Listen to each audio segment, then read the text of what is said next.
Gecə namazı 11 rükətdir. 4 dənə 2 rükət gecə namazı qılıram qürbətən Allah. Bu niyyət edirsiniz. Adi sübh namazı kimi qılırsınız. Sonra 8 rükət bitdi. 2 rükət şəf adı ilə qılırsınız. Şəf namazı qılıram qürbətən Allah. Orada qunut tutmasınız yaxşıdır. Birinci rükətdə Nas, ikinci rükətdə Fələq. Amma eybi yoxdur, İxlas surələrini oxuya bilərlər. Gəldik çatdıq bir rükət vitr təkdir. Vəli vitrəli motor ziyarət taşırda gəlib İmam Hüseyin bağlı.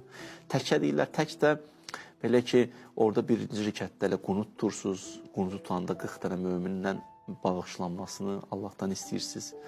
Ondan sonra deyirsiniz 300 dəfə Əl-Əf, 70 dəfə Əstəğfirullah Rabbi və Tubilə və Hadəl məqam əl-aiz bik minən nar kəlməsi və bu şəkildə sonra gelirsən rükuya, sonra gelirsən səcdələrə.